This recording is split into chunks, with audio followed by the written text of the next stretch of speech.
নমস্কার বন্ধুরা, আমি সুস্মিতা। সামনে আসতে চলেছে হনুমান জয়ন্তী।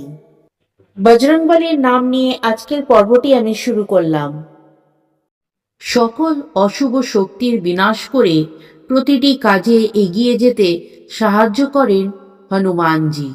শক্তির প্রতীক হিসাবে তিনি পূজনীয়। চৈত্র মাসের শুক্লাপক্ষের পূর্ণিমা তিথিতে হনুমান জয়ন্তী পালিত হয়। হনুমানজিকে বিষ্ণুর অবতার রামের এক নিষ্ঠা ভক্ত হিসেবে বিবেচনা করা হয়, যিনি তার আদম্য ভক্তির জন্যে ব্যাপকভাবে পরিচিত। বজরংবলী বা হনুমানজি ভক্তি ও শক্তির এক অপূর্ব প্রতীক। মনের ভক্তি, নিষ্ঠা ও ভালোবাসায় তিনি সহজেই সন্তুষ্ট হন।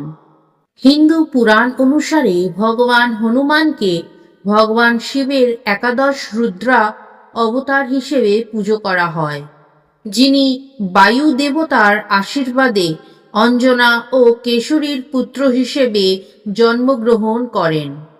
হনুমান, যিনি বানর দেবতা নামেও পরিচিত, বিশ্বাস করা হয় যে তিনি চৈত্র পূর্ণিমার এক বিরল মহাযোগে অবস্থানে জন্মগ্রহণ করেছিলেন, যা যা দৈব উদ্দেশ্য এবং স্বর্গীয় শক্তির প্রতীক।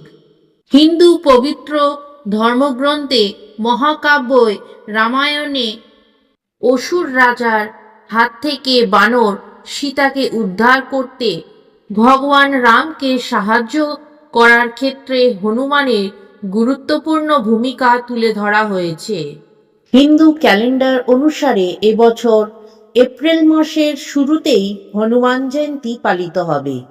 হনুমান জয়ন্তী উদযাপন ভারতে প্রত্যেকটি রাজ্যে পালিত হয়।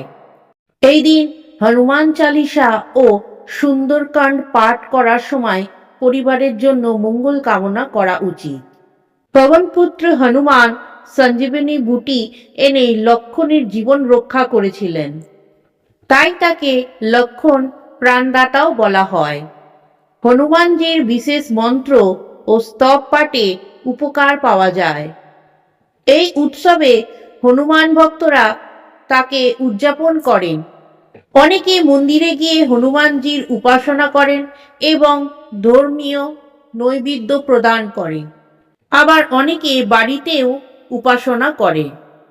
এই বছর 2রা এপ্রিল বৃহস্পতিবার হনুমান জয়ন্তী পালিত হবে। 1 এপ্রিল সকাল 6:34 থেকে 2রা এপ্রিল সকাল 6:46 পর্যন্ত থাকবে পূর্ণিমা তিথি।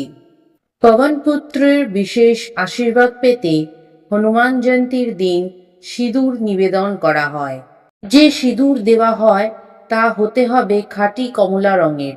তবে যদি প্রতি মঙ্গলবার হনুমানজিকে সিঁদুর নিবেদন করা হয় তাহলেও গ্রহের দোষ দূর হয়, দুর্ঘটনা থেকে রক্ষা এবং ঋণ থেকে মুক্তি মেলে।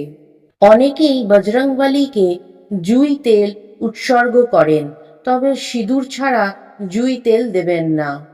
আসলে জুঁই তেলের মধ্যে এক বিশেষ ধরনের সুগন্ধ থাকে এবং এটি ওষুধ হিসেবেও ব্যবহার হয়। হনুমানজিকে জুঁই তেল নিবেদন করলে মন বিশেষভাবে একাগ্র হয় এবং দৃষ্টিশক্তির উন্নতি হয়। জুঁই তেলে প্রদীপ জ্বালিয়ে শত্রুদের সৃষ্ট বাধা প্রশমিত হয়। হনুমানজিকে তুলসী পাতা নিবেদন করা এক বিশেষ আচার। আপনি যে কোনো কিছু দিতে পারেন ভোগে, লাড্ডু, মিষ্টি বা 56 ভোগ। যাই হোক না কেন, বজরংবলী শুধু তুলসী পাতাতেই সন্তুষ্ট হন।